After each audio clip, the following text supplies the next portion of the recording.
Hai teman-teman semua, selamat pagi. Perkenalkan, aku Ayu.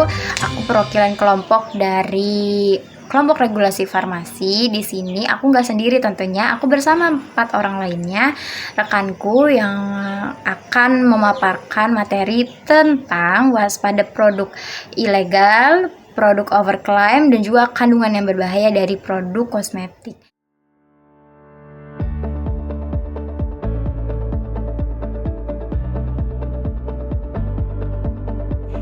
Kosmetik merupakan produk yang digunakan secara luas oleh masyarakat dan berhubungan langsung dengan tubuh manusia. Tingginya kebutuhan dan tren kosmetik, terutama produk pemutih dan perawatan wajah, menyebabkan maraknya peredaran kosmetik yang tidak sesuai dengan ketentuan regulasi, seperti produk dengan klaim berlebihan atau overclaim, mengandung bahan berbahaya, serta kosmetik ilegal. Oleh karena itu, pemahaman mengenai regulasi kosmetik dan peran tenaga kefarmasian menjadi sangat penting untuk melindungi keselamatan konsumen. Berdasarkan Peraturan Badan Pengawas Obat dan Makanan Republik Indonesia Nomor 12 Tahun 2023, kosmetik didefinisikan sebagai bahan atau sediaan yang dimaksudkan untuk digunakan pada bagian luar tubuh manusia, seperti epidermis, rambut, kuku, bibir, dan organ genital bagian luar, atau pada gigi dan mukosa mulut, terutama untuk membersihkan, mewangikan, mengubah penampilan, memperbaiki bau badan, dan atau melindungi atau memelihara tubuh dalam kondisi baik. Overclaim produk, overclaim kosmetik yaitu sebuah klaim yang dicantumkan pada label, iklan, atau promosi produk kosmetik yang melebihi fungsi kosmetik atau menyerupai klaim obat sehingga berpotensi menyesatkan konsumen. Di sini ada berbagai contoh overclaim kosmetik, ada 4. Yang pertama, menghilangkan jerawat parah dalam 3 hari.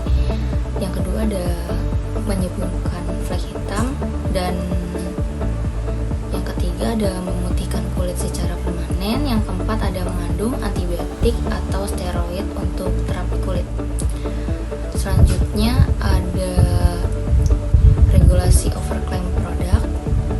Menurut PCM nomor 12 tahun 2023 tentang persyaratan teknis kosmetika, yaitu kosmetika yang diedarkan di wilayah Indonesia harus memenuhi persyaratan keamanan, kemanfaatan mutu, dan penandaan.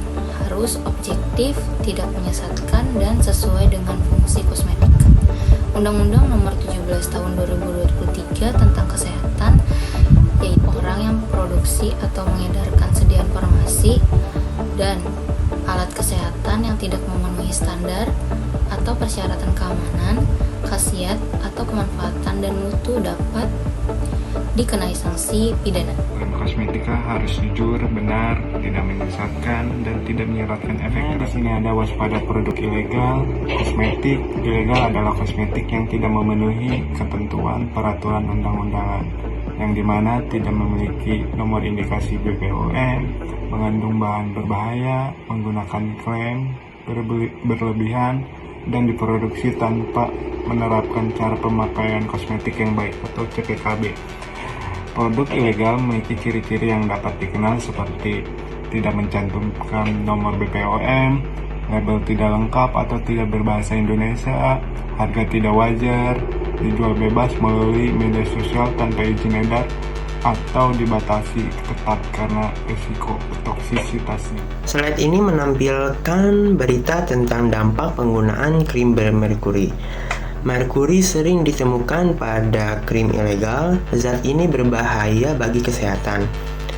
Penggunaan merkuri jangka panjang akan merusak kulit, bahkan bisa menyebabkan kanker hingga kematian. Kandungan berbahaya dalam kosmetik adalah bahan yang dilarang atau dibatasi penggunaannya karena dapat menimbulkan efek samping serius bagi kesehatan. Ada beberapa zat yang sangat dilarang atau dibatasi ketat karena resiko toksisitasnya, seperti penggunaan merkuri. Dampak kesehatannya akan menyebabkan kerusakan ginjal, gangguan saraf, dan bersifat karsinogenik. Penggunaan hidroquinon jika penggunaannya lebih dari 2% atau tanpa resep menyebabkan ochronosis atau kulit kehitaman permanen. Penggunaan asam retinoat, dampak kesehatannya iritasi parah dan bersifat teratogenik atau cacat janin. Penggunaan pewarna merah K3 atau K10 Dampak sering di lipstick atau eyeshadow, dampak kesehatannya akan memicu kanker kulit. Hal ini diatur dalam peraturan pemerintah nomor 25 tahun 2025 tentang persyaratan teknis bahan kosmetik. Jadi di sini juga ada efek seperti flek hitam, kulit berjerawat, kulit kusam, kulit sensitif, dan kulit kemerahan. Selanjutnya di sini ada peran farmasi dalam pengawasan kosmetik. Sebelah sini ada sebagai edukator memberikan informasi kepada masyarakat mengenai pemilihan kosmetik yang aman dan legal. Sebelah sini ada sebagai pengawasan mutu, terutama di industri dan distribusi kosmetik. Selanjutnya di sebelah sini ada menjunjung etika profesi dengan mengutamakan keselamatan konsumen dan pasien safety list.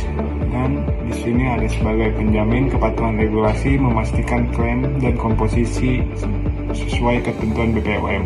Selanjutnya sebelah sini ada sebagai pelapor, melaporkan kosmetik bermasalah melalui sistem pengawasan. Yang pertama, untuk produk legal tentu harus menyertakan nomor NA. Nomor NA itu nomor registrasi produk. Jadi tanggal pembuatannya itu harus tercantum di urutan NA. Kedua, harus menyertakan nomor batch. Ketiga, ada expire date-nya. Yang keempat, ada cara penggunaannya, ada ingredients-nya, dan juga ada keterangan dari produk tersebut. Apakah produk tersebut serum, apakah produk tersebut foundation, cream. Nah, itu harus disertakan di label produk. Kemudian ada cara penggunaannya, terus ada nama dari produknya. Dan untuk yang produk ilegal biasanya itu nggak ada nomor batch-nya, nggak ada NA-nya, nggak ada expired date-nya, jadi polosan aja, dan itu kadang bikin kita jadi lebih harus berhati-hati dalam pemilihan produk kosmetik yang mau kita beli gitu.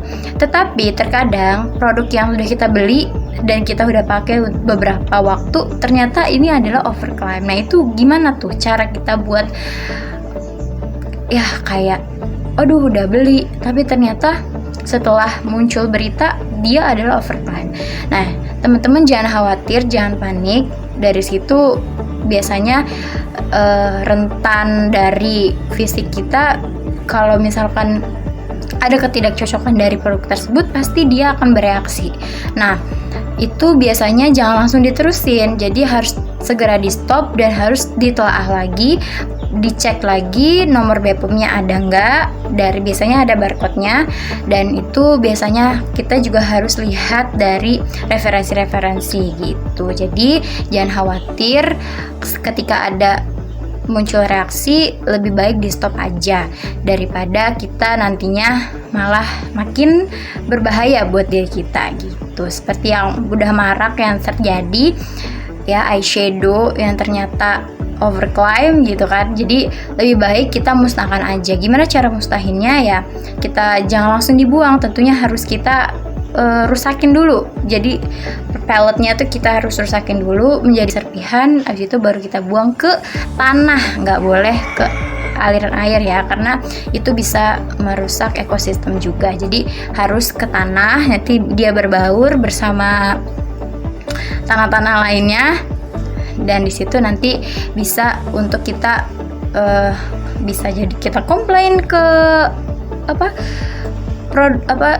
ke brandnya gitu. Terus juga kita bisa aja kasih review bahwa oh produk yang kita pakai ini kurang cocok gitu. Tetapi kita harus telaah dulu, kita harus cari tahu dulu apakah dia memang benar overclaim atau memang dari kitanya yang kurang cocok. Jadi harus lebih diperhatikan lagi. Segitu aja untuk presentasi produk kosmetik overclaim, kandungan berbahaya, dan juga produk yang ilegal gitu.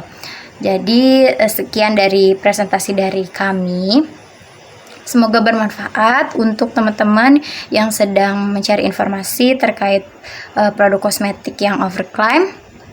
Kalian bisa tonton video ini sampai habis, dan mudah-mudahan ini bisa menjadi nilai tambahan untuk tugas regulasi farmasi. Terima kasih. Wassalamualaikum warahmatullahi wabarakatuh.